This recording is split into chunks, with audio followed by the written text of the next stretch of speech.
اس حوالے سے ہم یہ دیکھتے ہیں کہ اس پر بہت زیادہ علماء اسلام نے اب توجہ دینی شروع کی ہے.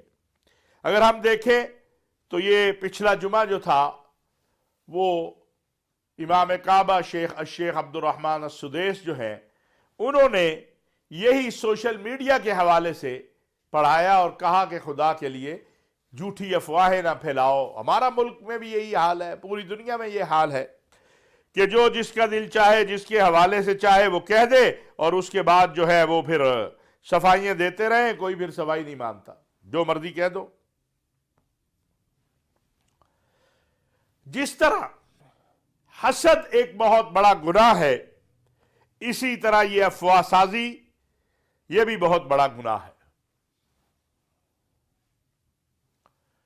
اللہ تعالیٰ نے قرآن کریم میں فرمایا ہے خذ العفو وأمر بالعرف وأعرض عن الجاہلین. معاف کرنا سیکھو, نیکی کی بات کرنا سیکھو. کوئی آپ کو گالی دیتا ہے اسے دینے دے, اسے کو بھائی تمہارا کام ہے گالی دیتے ہو دیتے رہو, اللہ تمہیں جزائے خیر دے. یہ حکم ہے ہمیں. گالی کے بدلے میں گالی دینے کا ہمیں حکم نہیں ہے, گالی کے بدلے میں دعا دینے کا ہمیں حکم ہے. گالی کے بدلے میں دعا دینا یہ آقا علیہ السلام کی سنت ہے, اور گالی دینا یہ ابو جہل کا عمل تھا اور اس کے ساتھیوں کا عمل تھا. نیکی کی بات کرو اور اعراض کرے, بحث مباحثہ نہ کرے. اور حقیقت میں آپ کو بتاؤں کہ ہم یہ سوشل میڈیا پہ دیکھتے ہیں, اور جتنا مرضی ان کو سمجھانے کی کوشش کریں, اور بالخصوص ایک گروپ اور ایک ایسی سیاسی جو ہے نسل پیدا ہو گئی ہے, اللہ تعالیٰ ہم سب کو معاف فرمائے, کہ جو کوئی بات سننا ہی نہیں چاہتی ہے. وہ یہ بھی نہیں دیکھتے کہ ہمارے حق کی بات کر رہا ہے, جو ہمیں فائدہ دے. نہیں, بس ان کو گالی آتی ہے اور گالی دیں گے اور آگے چلیں گے. جب تم کسی کی ماں کو گالی دے رہے ہو تو تمہاری ماں بھی تو گھر میں موجود ہے یا قبر میں ہے. دو ہی صورتیں ہیں نا, یا زندہ ہے یا فوت ہوئی ہوئی ہے. تو اپنی ماں کو کیوں گالیاں دلواتے ہو؟ تو قرآن کہتا ہے ایسے لوگوں سے اعراض کرے, یہ بے وقوف لوگ ہیں, ان سے بحث مباحثے کی ضرورت نہیں ہے. ویسے قرآن میں ایک جگہ فرمایا گیا وَإِذَا خَاطَبَهُمُ الْجَاهِلُونَ قَالُوا سَلَامًا.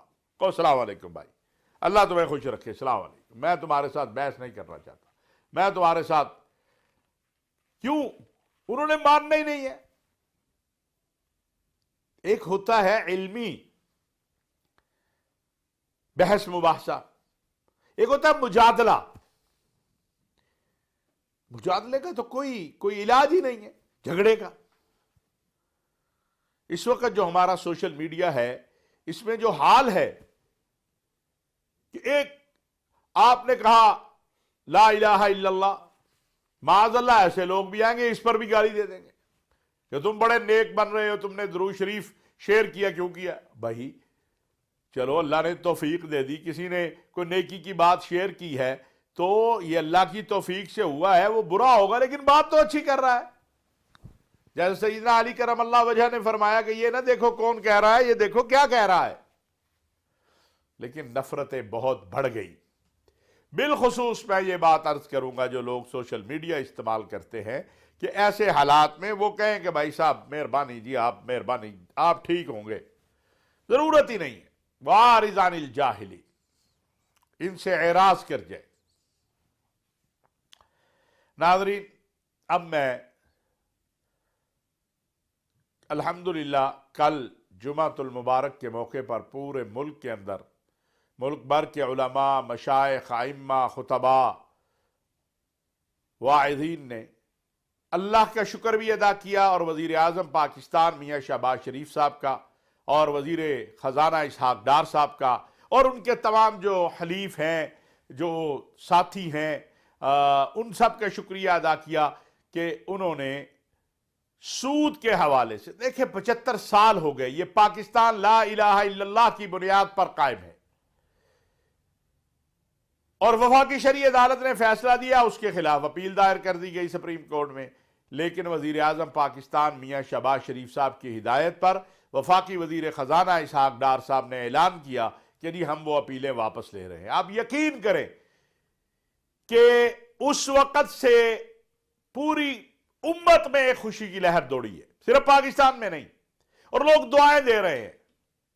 خطبات جمعہ میں علماء، مشائخ، واعظین نے کہا کہ اللہ جزائے خیر دے میاں شہباز شریف صاحب اور اسحاق ڈار اور جو اس کار خیر میں شریک ہوا ہے، کہ جن نے کہا جی کہ نہیں ہم، بلکہ اسحاق ڈار صاحب سے میری خود بات ہوئی، انہوں نے کہا کہ ہم انشاءاللہ کوشش کر رہے ہیں کہ زیادہ سے زیادہ محنت کریں، کوشش کریں اور یہ سودی نظام سے کسی طریقے سے چھٹکارا ہو جائے۔ اور یہ حقیقت بات ہے کہ سودی نظام سے چھٹکارے کے لیے ہمیں بہت محنت کی ضرورت ہے۔ یہ اللہ اور اللہ کے رسول کے ساتھ جنگ ہے، اور اللہ اور اللہ کے رسول کے ساتھ جنگ کر کے کوئی جیت نہیں سکتا ہے۔ حقیقت حال یہ ہے کہ اگر ہم محنت کریں اور دنیا میں دیکھیں تو اس وقت دنیا غیر سودی نظام کی طرف جا رہی ہے، یورپ، امریکہ، برطانیہ، تو ہمیں بھی اسی طرف جانا ہے۔ اسحاق ڈار صاحب نے بڑی یقین دہانی کروائی ہے، اور میں پھر ایک بار پاکستان کے تمام مکاتب فکر کے علماء، مشائخ، عوام کی طرف سے وزیر اعظم میاں شہباز شریف صاحب کا، وزیر خزانہ اسحاق ڈار صاحب کا، مولانا فضل الرحمان صاحب کا، مفتی تقی عثمانی، جو بھی شریک ہوا، ڈاکٹر راغب نعیمی، یہ حضرات سب جنہوں نے محنت کی، پاکستان علماء کونسل، جمعیت علماء اسلام، جمعیت اہل حدیث، جس نے بھی کوشش کی ہے اللہ اسے جزائے خیر دے، اور اس کا بہرحال اجر اللہ نے دینا ہے کہ یہ سودی نظام سے اس ملک کی نجات ہو جائے تو ہماری معیشت بھی بہتر ہو جائے گی، ہماری معاشرت بھی بہتر ہو جائے گی، اور ہمارے لیے انشاءاللہ تعالی آسمان سے اللہ تبارک و تعالیٰ کی رحمتوں اور عظمتوں اور اللہ تبارک و تعالیٰ کی طرف سے انوارات کی بارش ضرور ہوگی۔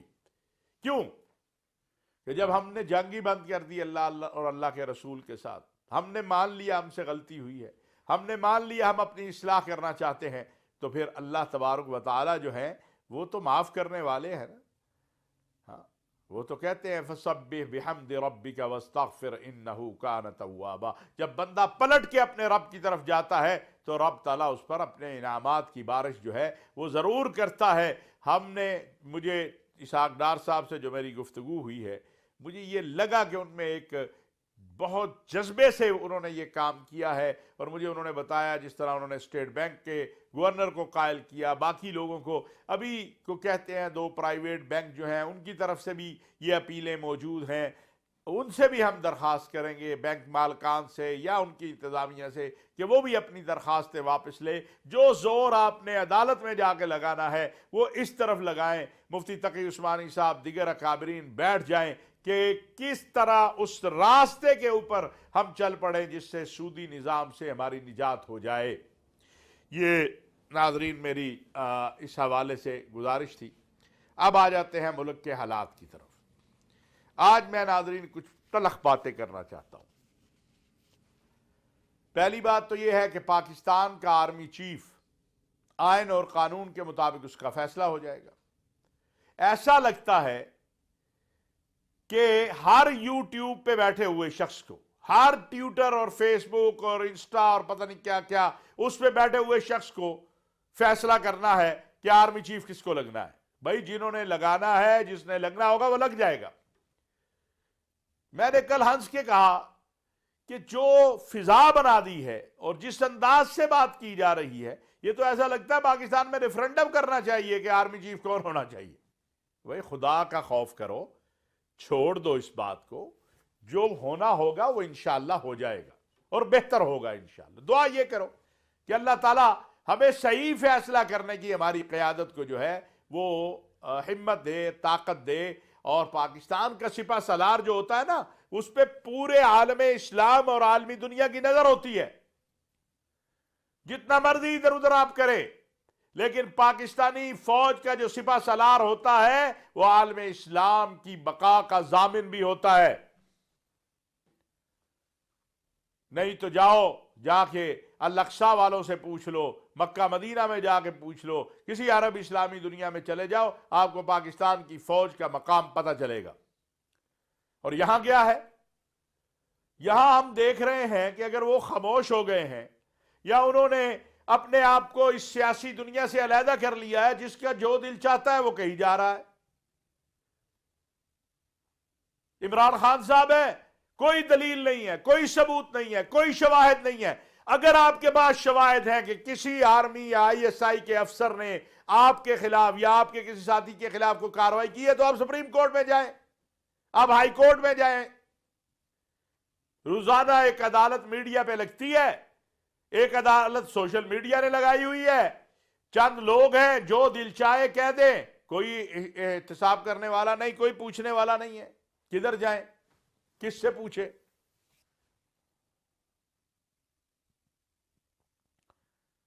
کس سے شکوہ، کس سے شکایت؟ یہاں تو کوئی نہ شکوہ سننے والا نہ شکایت سننے والا. ہونا تو یہ چاہیے تھا کہ آئی ایس پی آر ایک بیان جاری کرتا کہ بھائی ان سارے ایشوز کے اوپر یہ جو اپنا یوٹیوب چینل چلانے کے لیے اور سوشل میڈیا چلانے کے لیے بھائی کوئی بات جب تک آئی ایس پی آر کی طرف سے نہ آئے اس وقت تک مت کیجیے. پھر کہیں گے آزادی اظہار ہے. ارشد شریف صاحب کا قتل ہوا، میں آپ کو عرض کروں، میں اس وقت ایک ایئرپورٹ پہ بیٹھا تھا کہیں ملک سے باہر. جو مجھے خبر ملی بے اختیار آنسو گرنا شروع ہو گئے. اس کے ساتھ جو ظلم ہوا، زیادتی ہوئی، اس کو ایک سیاسی کیس بنا دیا، ایک پارٹی کا اس کو شہید بنا دیا. ہمیں ارشد شریف کے قاتل چاہیے، ساری توجہ اس پہ ہونی چاہیے، لیکن اس کو بلا وجہ متنازع بنا رہے ہیں سیاست کے لیے. ہونا تو یہ چاہیے تھا ہم سب مل کر ارشد شریف کے قاتلوں کو تلاش کرتے، لیکن الزام پہلے دن ہی ایک گروہ نے الزام بازی شروع کر دی. یہ سوچے سمجھے بغیر کہ ارشد شریف کو نشانہ بنانے والے ممکن ہے یہی چاہتے ہوں جو یہ کام کر رہے ہیں کہ ملک کے اندر افراتفری ہو، اداروں پہ الزام لگے، فوج پہ الزام لگے. اور میں یہ 100%، یہ میری ذاتی رائے ہے کہ 100% مجھے یقین ہے کہ ارشد شریف شہید کو پاکستان دشمن قوتوں نے قتل کیا ہے، اور ان کا مقصد ہی یہ ہے. اور اگر عالمی دنیا کے تناظر میں دیکھیں تو آپ کو پتہ چلے گا کہ پاکستان دشمن ایجنسیوں کا ہیڈ کوارٹر اس وقت ہندوستان کے بعد سب سے سٹرونگ ہیڈ کوارٹر کہاں پر ہے. اتنا غدر مچایا گیا کہ D G I S I اور D G I S P R کو آ کے بات کرنی پڑی. کچھ لوگوں کو بڑی تکلیف ہے کہ انہوں نے بات کیوں کی.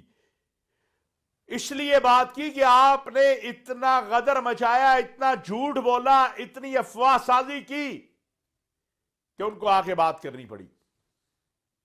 وہ ایجنڈا جو راہ کا ایجنڈا ہے، جو موساد کا ایجنڈا ہے کہ پاکستان کی قوم کو اور پاکستان کی فوج کو تقسیم کیا جائے، جب اس طرف کچھ لوگ چلے تو پھر یہ ذمہ داری تھی آئی ایس آئی کی بھی، آئی ایس پی آر کی بھی، فوج کی بھی، اور ہر محب وطن کی ذمہ داری ہے کہ وہ اس ایجنڈے کو ناکام بنانے کے لیے آگے آئے. ٹھیک کہا ڈی جی آئی ایس آئی نے اس وقت اپنی پریس کانفرنس میں کہ رات میں معافیاں مانگنا، صلح کی باتیں کرنا اور دن میں گالیاں دینا، یہ سلسلہ بند ہونا چاہیے. اعظم سواتی صاحب کی ویڈیو، اگر ان کے ساتھ اس معاملے میں جس نے بھی کیا، ظلم کیا، زیادتی کی، لیکن وہ جو کر رہے ہیں وہ ظلم اور زیادتی نہیں ہے کہ آپ کنٹینر پہ کھڑے ہو جائیں اور آپ جسے چاہے مرضی جو مرضی کہتے رہیں. کیا میجر جنرل فیصل اور بریگیڈیئر فہیم اور آئی ایس آئی کے افسران اور فوج کے افسران یہ کسی کے بیٹے نہیں ہیں؟ یہ کسی کے باپ نہیں ہے؟ یہ کسی کے بھائی نہیں ہے؟ آپ کا جو دل چاہے گا آپ کہتے رہیں گے. اور وہ بیچارے اس لیے کہ وہ آ کے روز پریس کانفرنس نہیں کر سکتے، آ کے روز ٹی وی پہ نہیں بیٹھ سکتے، آ کے روز آپ کو جواب نہیں دے سکتے، آپ اس کا فائدہ اٹھاتے جائیں گے. نہ کریں ایسا. اگر آپ کے پاس شواہد ہیں، آپ کے پاس دلیل ہے تو کورٹ میں لائیے، قوم کے سامنے لائیے. کون سوچ سکتا ہے عمران خان صاحب کو قتل کرنے کا؟ یہ ماسوائے پاکستان دشمن کسی کے کوئی نہیں سوچ سکتا. لیکن بغیر سوچے سمجھے ادھر سے سنو ادھر سے سنو، افواہ سازی کی بنیاد کے اوپر ایک طرف اسی میجر جنرل فیصل سے بات چیت کے لیے بھیجتے ہیں، دوسری طرف اس کو جو ہے اپنا رات کو اپنے میڈیا میں اور پریس کانفرنسوں میں متون قرار دیتے ہیں. خدا کا واسطہ ہے یہ سلسلہ بند کریں. اس ملک اس قوم اور آنے والی نسلوں کے لیے بیٹھ کر سوچو کہ پاکستان کہاں کھڑا ہے، دنیا کہاں کھڑی ہے. 70% پاکستان سردی آ رہی ہے، کن کن چیزوں سے محروم ہے، کیا کیا ہے ہم نے سیلاب زدگان کے لیے؟ ذرا یہ سوال اپنے آپ سے پوچھئے. انشاءاللہ کل باقی موضوعات پر گفتگو ہوگی. وما علینا الا البلاغ المبین.